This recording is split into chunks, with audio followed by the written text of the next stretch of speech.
Hello everyone and welcome back to the Brightworks and another match of Beyond All Reason. Today, spawning on the eastern side of Flats and Forest, we have our blue team leader spawning as an Armada commander who goes by the name of Aldo Apoxrain. Sorry Aldo, if you're out there and you're watching this and I completely butchered your name, feel free to explain how I should have properly said it down in the comments section down below. Or maybe if you are not Aldo and you have a suggestion as well, feel free to leave it down below. Spawning in the western section. A little bit easier on my American accent here. Spawning as the red team leader, as a Cortex commander. It's going to be X-Ray meta. Going to be going into that triple metal extractor start. Into the... Whoa, didn't see that coming. Into the energy storage. Okay. We are e-stalling already. And going into an energy storage. This is Beyond All Reason. So as you may have picked up already by these very interesting build orders that we're watching here right off the bat, this is a little bit lower of a lobby, so we're going to be taking it easy today. We're going to be looking at this viewer submitted match, seeing what goes down and seeing if there's anything that we can learn from watching some of these folks play this game, maybe help them out, learn themselves some Beyond All Reason over here. Like what Matus is up to here. We've got some wind turbines, we've got some solar panels, we've got all of the metal extractors up and running, and now we're going into our vehicle bay. I think this is probably just about exactly the right idea here. Love what our Brazilian commander? Oh, I want to say it's Brazilian. Every time I try and guess these flags, I get it completely wrong, so feel free to roast me about it in the comments section. Medusa here, going to be going for a vehicle bay, and I think it makes a lot of sense. Flats and forest, well, it's flat and it's got a lot of forests, and if there's one thing that thrives on big, open, flat maps, it's the vehicles. They're very fast, they're very tanky, they have basically all of their advantages and none of the disadvantages here, save for only upon these little hills where there's the slight incline where the vehicles will be ever so slightly slower. Certainly not enough to convince you not to go vehicles, though. Typically we see bots only on the most, the maps with basically the most hilly and strange terrain, the most difficult terrain to navigate. That's usually where the bots shine. Vehicles definitely tend to outpace bots basically everywhere else. Love to see the resbots out in the field here. Resbots also crucial on this map because of the fact that you can eat up all these trees. Thousands and thousands of energy, rather, worth of trees here. You can see in the bottom right-hand section there, about 150,000 or so energy in trees, and that's just in one corner of the map. So across the whole map, there's tons and tons of energy. I wonder if I could get a really good scan here. Hold on. I do something like that. Yeah, that's pretty good. So what is that? 740,000? Let's call it about 800,000 because I'm sure these commanders have already been eating away for quite some time here. Hundreds and hundreds and hundreds of thousands of energy worth of, hundreds and hundreds of thousands of energy, rather, on this map. Hundreds and thousands of energy worth of energy? Doesn't sound quite right, does it? Can you tell I'm a little bit tired today? That one guy, too, taking his first steps forward here. On maps like this, I'm gonna go ahead and speed it up. On maps like this, oftentimes the early game is typically consists of a whole lot of harassment. However, usually we see it shut down relatively easily by some units over here. It looks like there's a couple of rovers going across here. We're gonna see him be able to get any kills. We'll love to see some of these split up. At the very least, getting a nice little scout right now. Let's see what the red team sees. Okay, we scouted one, I guess 2 bases. Probably not worth it yet. I mean, anything is better than nothing here, but... yeah, not bad. Also killing one of those rascals over there. Quite nice. There we go. Getting another scout over here. LLT gonna clean up another 2 of those rovers, though. Third one might find a kill. Yeah, okay. Get some metal extractor for his troubles. Rover only 31 metal, so killing a metal extractor is still efficient enough, and getting a scout off on this base is probably well worth it. Either way, though, you're going to have to pardon me as I skip through some of these because, yeah, there's one thing that I think a lot of the newer commanders tend to struggle with is expanding just about as quickly as the pros can. Oftentimes, one of the things that we see is a lack of constructors. It's really easy to overestimate how much these constructors cost, but it's one of those things that I like to repeat is that commanders, or constructors rather, are cheap. You should always be making as many of those as you need. If you ever feel like you want to expand and make a new project, you just make some new new constructors for it, rather. Yeah, new constructors almost always going to be well worth it. A little bit of engagement over here. Nice Janus connection. The one hero blitz trying desperately to save the day here, but I don't think it's going to. Yeah, those grunts are going to make their run all the way through here. They're going to find some metal extractors for the orange commander. That's a nice little pick off. Well, they get one of them. I'd say if we can get 3, that's probably about even. Yeah, okay. Gets all 3 of the metal extractors. Not done yet, either. Yeah, nice little run by all over the place. Alright, I'm gonna go ahead and slow it back down again here. Finally getting to the good stuff. Couple of blitzes making their way across the map here by Relevant. Almost said relevant, but it's relevant. That's a tricky one as well. Makes me feel like I'm having a little bit of a heart attack, maybe a stroke. Janice is firing away. Oh, a little bit of a lock-on failure right there. Some sort of a targeting software glitch right there. Missile dive bombing into the left. Brutes over here also getting ready to get into some sort of an engagement. LLTs behind some walls, keeping them well protected. Nicely done. I've had a revelation about the walls, and it's that you don't really want them right next to your units like this. Typically, you basically want the walls out here. You want a big circle of walls like this. That way the units can't advance to the base of the tower. I think that's the right way to use the walls. I'm still not entirely sure. Still working on that. Still developing these theories, as I often am. Sitting up late at night. Thinking about these things. Thinking about beyond all reason and all the strategies I could have done differently. Nice Janus is over here. AFK army going to be dissolved by a couple of those Janus missiles. Nicely done by Godly Cree. Got to keep your eye on those units. We've essentially skipped through the T1 phase. Looks like there was basically a 6-minute no fight initiative. Everybody going all the way up to T2 already. We see T2 coming out of the northern section here. Risky Reddit going to be going for T2. Not a lot of energy economy right now. Yeah, actually not very much economy whatsoever for the Green Commander. Yeah, we have 100 energy per second and 10 metal per second. Definitely not enough for T2. We need about 500 and maybe 20 or so metal for T2. Maybe even more, 30 or so, probably ideal. T2 being pumped out here by Pesca as well. We have a T2 commander on the red team. Looks like no. Oh yeah, okay. No, wait, no, never mind. Yeah, okay, interesting. So maybe that'll pay off in the long run here. Maybe the green team going early T2 will lead them to a much better position here. They've definitely greeted for it pretty tremendously. Yeah, we're talking about a 9-minute T2. But that's multiple people on the green team are already up to T2 as opposed to like one person being you know, pumping out T2 all over the place. Pretty much what Pesca was doing, but not entirely right now. Yeah, I'm not sure. I think eventually that'll probably lead to an advantage here if they manage to express it. I think it really means that the red team has failed to collapse on top of the blue, though. I think there's probably some openings here in the blue fortifications, some areas where the blue are weak, and maybe it would have been a little bit better to apply more pressure right there. Oh, Blitz is turning away from the metal extractors here. And they might find some better targets. Yeah, I like what we're doing here. Sending the blitzes over, trying to kill as many metal extractors as possible. Gets 3, might get a 4th if that one decides to move. Well, there's a 4th. Yeah, nicely done. Nice little splits right there. The powder blue player not doing a tremendous amount of work on the front line, but definitely doing tons and tons of work in the back line by moving these units forward.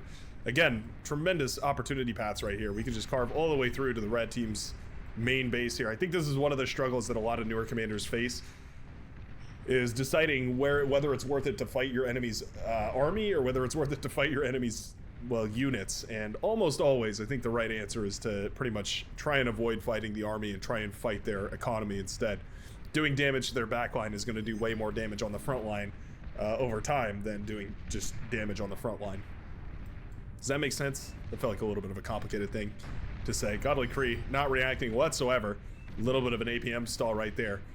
Didn't hear the notification for the commander being targeted right there, and so it will go down to a whole bunch of those Sheldon that have already begun balling up here. We don't have all too many Sheldon, but it's 11 of them, and eventually they're going to overwhelm basically anything. We don't need a whole lot of production to get those Sheldon up to powerful numbers here, so for that reason, I think it's probably decent that we're going for T2 so quickly here. It was a risk that the Green Commander might not even have been aware of, but still, it did eventually pay off here. I'd be worried if they got into one of the higher level lobbies, because certainly they would have been punished by, well, a tremendous amount of T1 harassment for going so quickly into T2 here without a T1, a full-blown T1 defense to keep them safe. Yeah, this is a joint force all coming down on Matusa here. He's got units coming in from the northern side. He's got units coming in from the western side. Basically, the entire front line is firing on Matusa all at the same time right now. Pretty difficult to get out of this situation, so I don't blame the commander for retreating off the fronts right here. Are we going into T2? I think it's about time. Didn't see T2 propagation over here. It looks like we haven't handed over constructors here. It's pretty much your obligation if you're going to attack while you have somebody guarding your front line.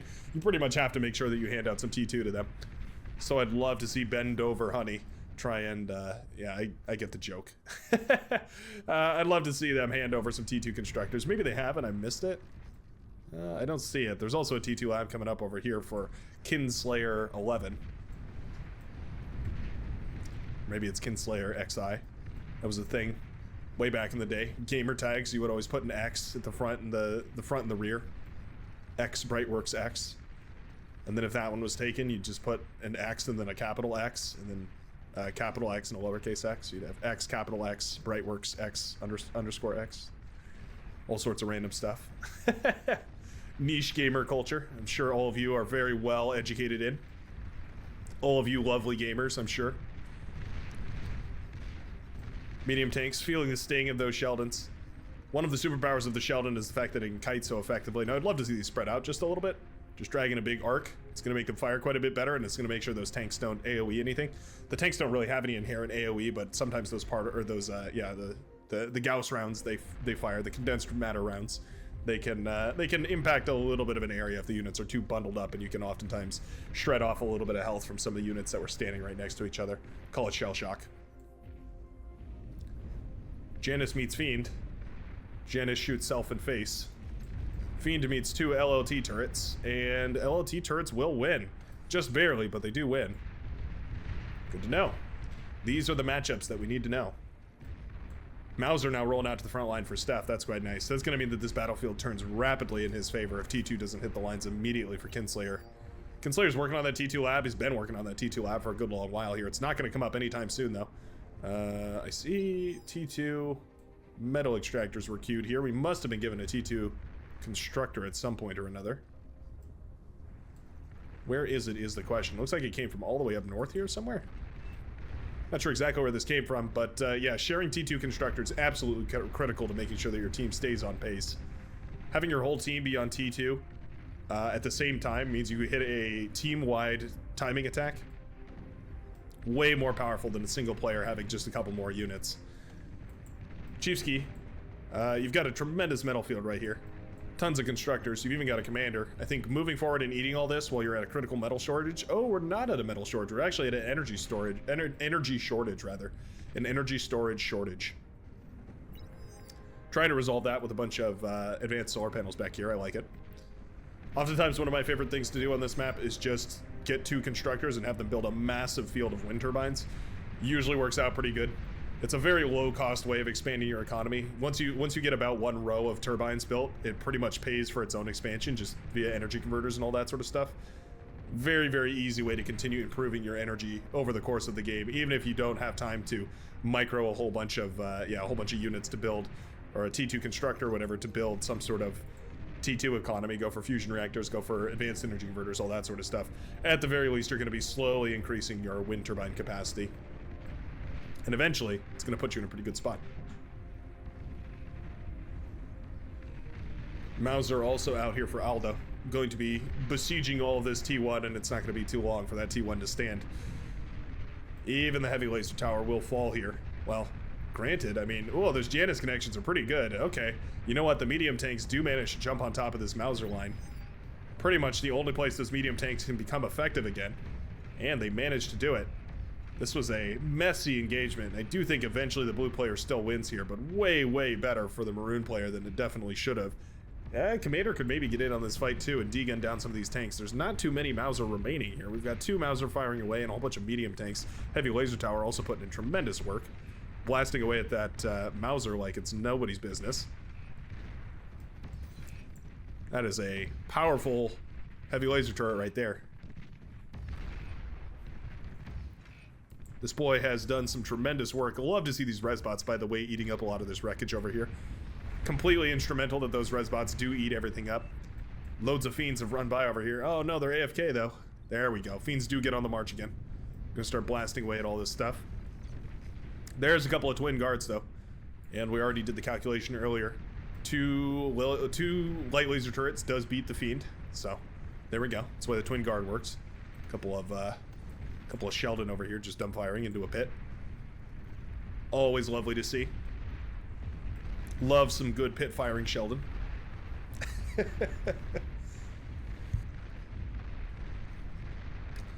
Pardon me. Not sure if you can hear when I mute my mic or not, but I've had this cold that I just cannot get rid of. I have a cough that I picked up from my family members, and I just won't go away. It's completely dry cough. No, you know, substance behind it at all. Not clearing anything out of my throat or anything. It's just have to take a little breathing break every once in a while. Send things in the other direction. Turn it on and turn it back off again, so to speak. Yeah, I think I like this idea here. Moving these tanks in, well, sort of behind enemy lines, but going after the static defense over here. We went very heavy into the LLTs pretty much across the board right here.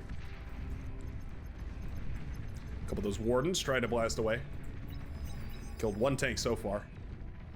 This is the problem that I think a lot of people have with those heavy laser towers.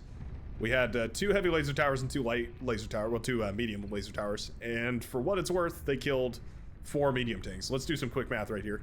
225 metal per medium tank means they killed 450, 800, 900 metal. 900 metal worth of medium tanks for 13,000 metal of static defense.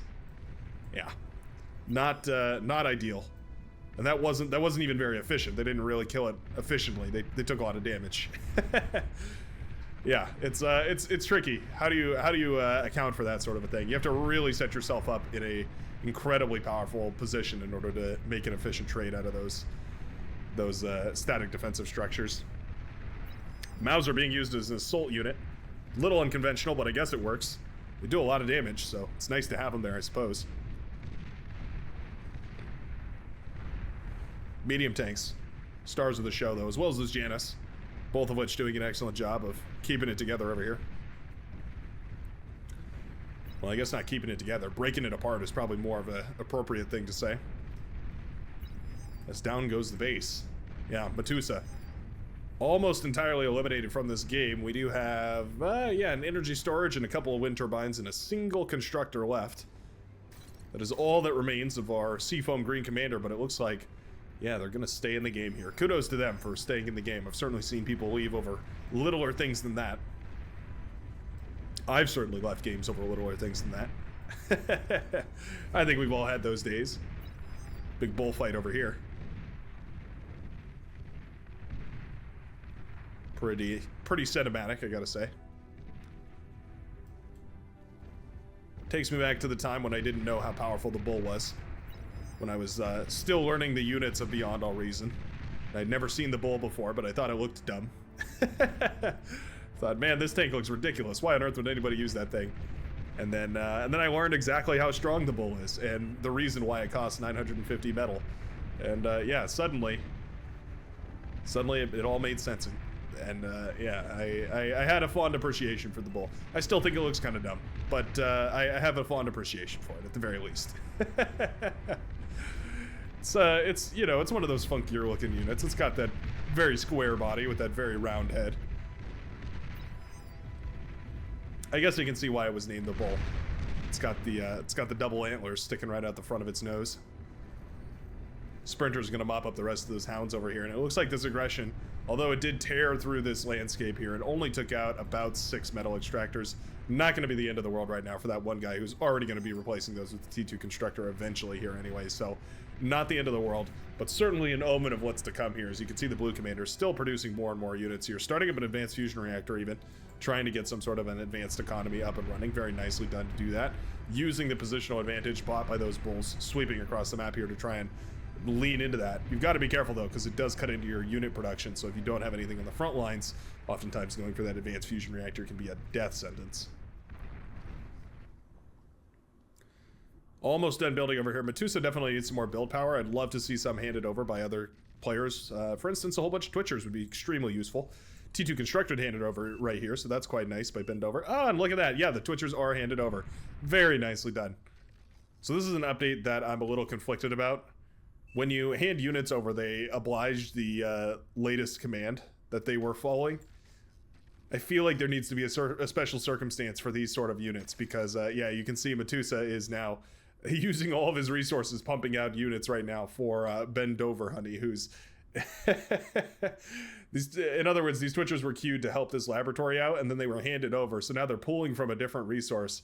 Maybe you could exploit that, right? You could make a couple of constructors and latch them onto your base, and then hand them over to the eco player in the backline, sort of a vindicative way to steal resources from maybe a greedy eco player. They'd probably be pretty upset about that, but you know, it's not like they can't fix the queue. There we go. Medusa comes on over. I'm just saying, in the heat of battle, I don't know how many people are going to notice that, yeah, you might have latched on a constructor or two to your base, and you might be leeching resources from their resource pool. It would be pretty funny, but you'd probably only get a laugh once, and probably only from spectators. I don't think your team would be all too happy about it. Looks like we've decided to go into spam over here. We're gonna can it, ship it out, crack it open on the front lines. We've got spam for days. It's a lot of ticks and not a lot of result here. Yeah, we're, oh, well, okay, a little bit of friendly fire from the sharpshooters over there. I guess that could work. It's tricky, but it might work. Sharpshooters wasting a lot of their shots on these spam units. That's why you need those welders out in front. If we could throw a couple of welders into the composition right here for our Cyan player. Oh, we're not going welders, we're going Thors. Okay, sure, why not? 23 minutes into the game, we've already got 2 advanced fusion reactors. I don't see a problem with this. Marauder might be a better option though, just because they're a whole lot quicker, and on a map like this, speed and maneuverability tend to be a whole lot more important. But still, going for that Thor is probably going to be an extremely powerful center stone to the entire unit composition here. Pit Bulls, dealing with the regular Bulls. Trying desperately to hold back those T2 tanks from ravaging the defenses over here. There's a pulsar that was set up. No power, though. Yeah, we need... Oh, we're starting up power right now. Well, we're midway through starting up power. 44% on that bad boy. The humble tick. Breaking even the mightiest of defenses right here. This is why welders are so important. Hound's not going to cut it, especially not in their heavy mode. Maybe if you switch them into a Gauss mode, they'll be a little more effective, but yeah, welders are definitely the name of the game right here. That should be what we're going for. Thor's pretty good, but 2 or 3 welders are going to be pretty good as well. Razorback, also not a bad idea either, though. I don't mind that whatsoever. And Razorback's also fairly mobile as well as far as an assault unit goes, so they are a battle mech after all, so they're quite powerful. Going to be at the very least enough to do some work on the front lines here. Southern side has crumbled meanwhile, while the northern side was being pushed in by ticks. The red team just overall expressing a little bit more aggression than the blue. Blue team kind of turtled up and just hoped for the very best, and it seems like based on the lack of aggression from the red team, they were able to get pretty far. But I think as soon as the red team decided to pull the trigger and actually send some units across the board, they're suddenly realizing, wait a second, we can just go across the way there, the short way there, and win the game here. Bunch of heavy tanks, and they're not going to mind at all that those Sheldon are firing at them. Little raindrops on the armor shell that is their outside armor plating. They're not too bothered by it whatsoever. Sumo's a little bit more threatening here, but not super threatening. They don't do enough damage to really shut these heavy tanks down quick enough. Usually. Could be wrong. We should probably target the build power here. Constructor's also not a bad target.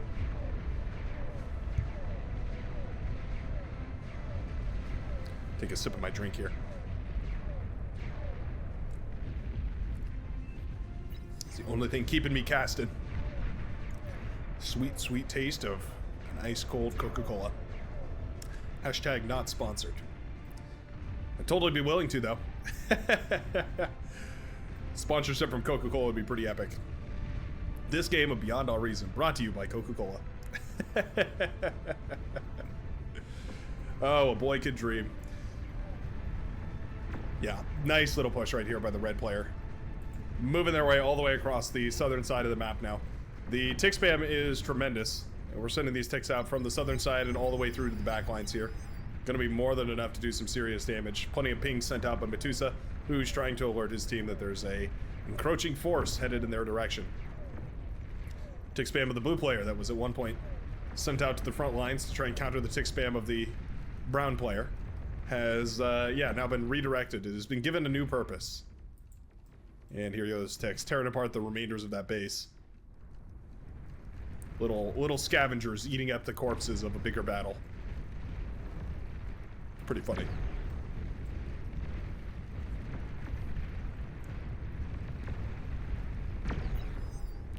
Here's that Thor and Razorback combo. Oh, Razorback goes down, actually. Here's that Thor. Now all alone. Driven by purpose and duty. This Thor drives onwards. No commanders in sight. Yeah, that one guy didn't respond nearly quick enough. This Thor is headed directly towards his main base. This could be a serious issue. Yep, Thor gonna start blasting away a lot of these units. Especially if they clump up. Gonna be a prime target. Uh-oh.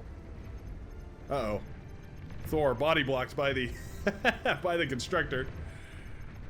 Oh no. There go the bulls firing away at it. I guess if I had to pick any unit to fight this thing, it would probably be the bull. Extremely sturdy. There we go. Energy converters pop. Oh, Aphis is dangerously low. Oh, and it does pop. The Thor manages to take down the advanced fusion reactor right there. Oh, that hurts for that one guy. Maroon player's base does get popped by the one T3 unit that was sent across. Does it justify it, though, is the question. That's 5,000 metal of wreckage, and as well, the advanced fusion reactor wreckage is still sitting around over there. That's actually almost the same amount of metal, and the Thor wreckage as well as the advanced fusion reactor wreckage. T2 laboratory is still up, so at the very least, the Maroon player can get back into this game over here, but it's going to take at least a little while before those units can start to be pumped out once more. Also worth noting that no power will be produced for those units on the front lines here, those static defenses rather. Yeah, we have 100 energy per second being produced right now. Definitely not going to be enough to hold the lines. Lightning tanks now swarming their way up north here, shutting down whatever they can. Constructors, metal extractors, solar panels, sure. You name it, they'll blast it apart. Their little lightning beams, they can tickle to death just about anything you throw at them. Pretty much the perfect counter to this tick swarm as well. Their chain reaction on their lightning beams means that they deal with big swarms of enemies pretty efficiently. Similar to the welder, but a whole lot faster. A lot less tanky, though, ironically. The welder is built for sturdy, slow engagements. The lightning tank, much more of a fast-paced raiding unit. The trigger has been pulled here, I suppose.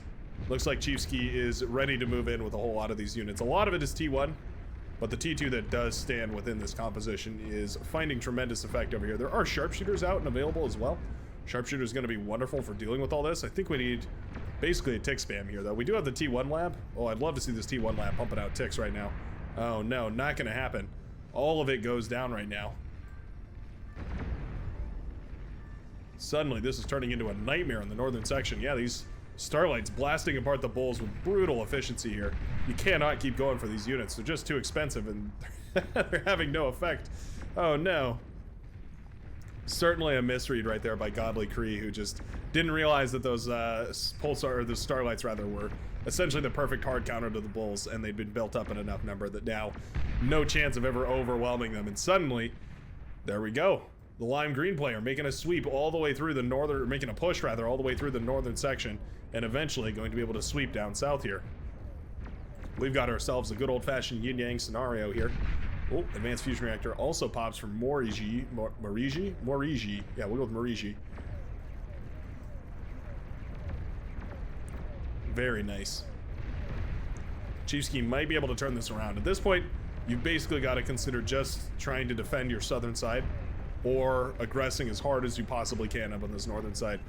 This is not, however, a unit composition that's balanced very effectively for a rapid engagement here. This is definitely a slow and grindy unit. comp we've got going on here, and also these ticks are going to hard counter it. If these ticks are rallied properly, there we go. I think the rally was just adjusted here. Yeah, they win this battle. Those are Sheldon and Starlights. They're not going to win at all against the Pulsars over here. Starlights, rather. Get those confused all the time. You know exactly what I'm talking about. You have eyes. Maybe you don't. Maybe you're listening to my audio commentary because you don't want to use your eyes. Maybe you're listening to the sultry sounds of my voice to doze off into sleep. If that's the case, I wish you a restful slumber on your journey through your nighttime escapades. No, I know that's a thing. I know that's a thing because I do that as well. Sometimes I watch YouTube videos to go to sleep. Put on a commentary or documentary or something. Put me right to bed. The adult version of the children's programming. Functionally exactly the same thing. Sharpshooter is completely without energy here. Unfortunate, because this is a powerful army. This is an extremely powerful army right here. Mariji holding on to one of the most powerful army compositions in the game, but without the energy to actually fire any of them. In fact, not even the energy storage to fire any of them. Solutions to this problem include asking for a reactor from one of your teammates or handing them over to one of your teammates, but either way, it's going to require some teamwork here. Commander goes down over here, and these Starlights are not done. Juno missile connects with the middle of the map over here. Big old nasty engagement over on this side. Czars and Tigers and Bulls, oh my. Big old mess of a fight over on this side. Massive wasteland of a battlefield. There is some heavy tanks breaking the line over here, but I think with the tick swarm coming out, as well as those Sheldon and Mauser firing away over here, there's just not enough firepower coming in at a constant stream right now for the red player to break through over here. Stars are quite powerful, and maybe if we could get one shot off into those construction turrets over here to shut down production, maybe we could make it work out, but I just don't see that happening. Juno missile starting to be plopped down right on top of the labs over here too, so that's nice. Shutting down the ticks at their source. Relieving some of that pressure here from the red team. Well, suddenly a big unit spam coming through the middle of the map here as well.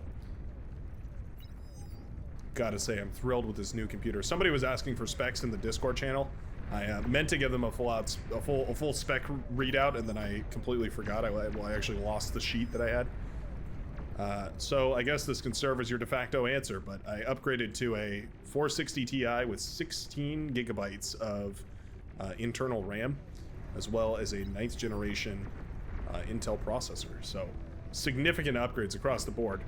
And it really goes to show these late games, no problem whatsoever. You can see we're lingering around 100-ish FPS. That's with full-blown T1 spams all over the place. Yeah, I'm thrilled. Absolutely thrilled. Thought the old clunker had some more life left in it, but I guess... Oh. Guess not. Nuclear missile across the map.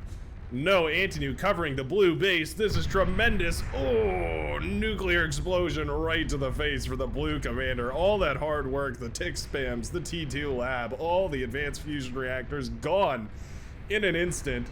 One nuclear flash and down goes the blue commander. Oh no, that is a massive blunder. No anti-nuke left, and man, I felt that sting myself in the past, but that really burns. The blue commander now left without basically any production here. Yeah, there's not but a commander and a constructor left here. Aldo going to be forced to rebuild from essentially scratch right now as an army pushes forward into his facilities. Advanced metal extractors falling left, right, and center. One more desperate push through the middle of the map here for the blue commander, but that's all he's got left in the tank. It's going to be up to the commanders following him behind here to push something out and try and get an effective engagement right now. This is looking dangerous. This is looking like a little bit of a comeback for the red team. Both teams pushed into the corners right now. A lot of ticks over here. Would love to see these spared to do something. Nice micro over here, by the way. Relevant. Moving the units down south here. He discovers the spam centers where the, all the units were being pumped out over here, and so is going to be able to, at the very least, dispatch with all these laboratories that were set up to pump out a whole bunch of spammed out units. Very nicely done here. Shutting all that down does turn off a little bit of the power for the yellow player. No longer will the threat of spammed out units be a thing. A lot of the metal extractors being sniped over here as well. That's quite nice. Steph's commander is actually pretty far forward over here. Wonder if he just didn't notice that he had that, or maybe he moved it up in the early game and didn't realize. A couple of these labs actually still standing. Yeah, it looks like a lot of these units actually moved on prematurely or died trying to kill those labs. The ticks running through a multicolored defensive line. All of the forces banding together, putting their rings together. Oh, another nuke lands right on top of the blue players. Last remaining vestige of tech. That is, yeah, that's going to be Aldo essentially eliminated from this game. Nuclear explosion right in the heart of the orange base as well, sending nukes back and forth at each other. Iron Fist. Oh, not cloaked. Ooh, commander goes down. Not cloaked right there. Unfortunate. Razorback's probably going to be able to clean up that tank, but that is essentially another base wiped off the map right here.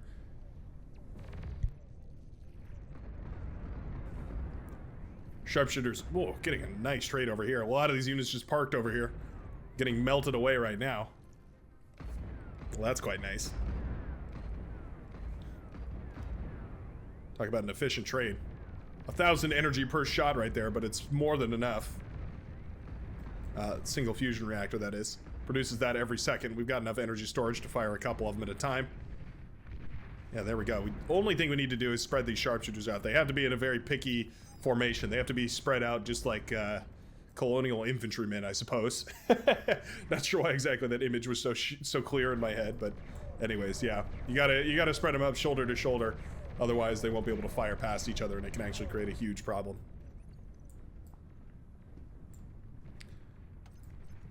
Metal extractors ripe for the killing.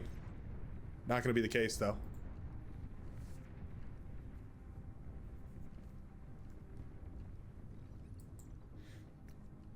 Advanced metal extractors being set up over here. I like to see it. Easy to forget to do that. Love to see that we haven't forgotten about it. Pawn's going to try and kill these heavy tanks, rather. Heavy tanks kind of shrugging it off. They don't really care. They sacrificed a little bit of firepower, especially the Cortex ones as opposed to the Armada ones. They sacrificed a little bit of firepower in favor of having a little bit more armor plating. That's why they're able to be so quick, but also so sturdy. Well, that just does it, doesn't it? Good timing on that nuclear bomb right as I was looking at the base of the player who's just tapped out of the game over here. Just about to look at their name, but that's going to be all she wrote right there for that commander. It's going to go over to Ben Dover, who's trying desperately to hold things together right now. Has a little bit of a facility up in the northern section right now. It's got T2, building an anti-nuke. I would hope that everyone has a solid anti-nuke coverage at this point after being nuked and nuked over. Nuked once more and nuked once again. Desperate push into the bottom of the map here has left the red player without their economy. Advanced fusion reactors explode, taking out significant portions of it. Commanders were resurrected over here. Nice. Morigi, keeping the team alive by keeping those commanders alive. It's important.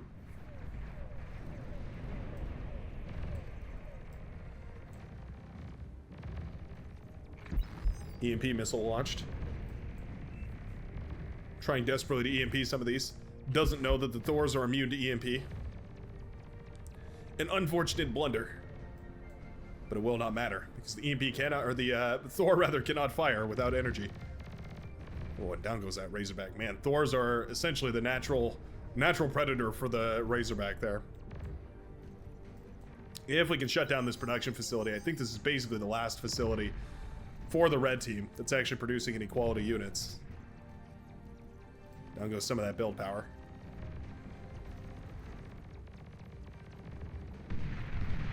There we go. Energy converters pop. Oh, fusion reactor looking real low as well. Oh, well. Thor not microed properly. Not managing to take out the cursory fusion reactors in the backline right there. The blue player trying desperately to tell him what to shoot at. There we go. Advanced fusion reactor is eventually targeted here. And down goes the economy for the hot pink player as well. Suddenly, gonna find himself with very, very little energy production all of a sudden. Oh, D-gun is missed. Careful now. Commander takes a hit. 23% health on that commander now. Janice is coming to the rescue. Does Janice even do 1% of a Thor's HP, I wonder? Did the Thor's EMP gun on the side of it receive a buff, by the way? Feels like that thing is EMPing a little harder than it used to. Which is a funny sentence to say. The slow mammoth push. Sharpshooters grinding away against it, though. Pretty much the perfect unit composition to shut down a mammoth push, the sharpshooters. You can see them rocking the frames of those mammoths every time that they fire. Very nicely done. Missed another one as the Thor has not been dealt with. Apparently the Janus not strong enough. Red player without the energy to cloak the commander and move it in for the kill here. That's going to be another Thor moving in to the very back line and ravaging the blue team. Or the red team, rather, pardon me. I feel that the red team has suffered tremendously at the hands of the Thor this game. Certainly they'll be calling for some nerfs to the Thor shortly after this match was concluded. Pop goes the build power. One more tank manages to squeak out of the factory before it goes down. This is looking like a pretty convincing game over situation right here, though, for the red team. Don't know how they're going to be able to stick around in this one. They do still have a couple of commanders left, but I'm going to go ahead and speed this up because I feel like this has got to be pretty much GG at this point. There is a Razorback, or not a Razorback, a Juggernaut available. I believe I forgot the name of that one. Ooh, nuclear missile. Caught it in 3x speed. Just barely. The final push from the red player. Ooh, finds a bunch of landmines right there. Very efficiently takes care of a whole lot of those tanks. It was medium tanks and heavy tanks all grouped up together. Sharpshooters. The last ones available. Can they do it? Don't get me wrong, sharpshooter's extremely powerful, capable of tremendous feats of destruction, but I'm not sure if they're going to be able to, overcome the economic power that is the blue team at this point. 53 metal income versus 500. Certainly not the most we've seen 44 minutes into a game, but it's definitely one-sided, I would say.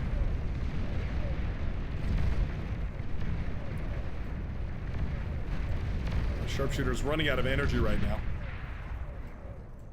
Juggernaut goes down. Sharpshooters go down. Everything goes down. Tick's looking for the final commanders. They do find them. There they go. They built themselves a little LLT forest. Oh, there we go. And the commander has resigned, but has not destroyed the commanders. Nuke is up in the air, finally. Looks like the blue team wants to end this one. Nuclear strike directly on top of the head of that commander. Is that not all the commanders? Do we have one hidden somewhere? Oh, there's one down south here. Commanders hidden all over the place, but this game is as good as done. Yeah, that's gonna be a, well, I wouldn't say a decisive victory for the blue team. They definitely had to pull that one from the brink of destruction, back and forth, but eventually managing to secure the win. Thanks a ton for watching. If you did enjoy, you can always hit the like button and join the Brightworks by subscribing as well down below. Feel free to go check out the Discord and the Twitch and all that sort of stuff, which will also be linked down there. And I will see you in the very next Beyond All Reason video. Peace out, folks.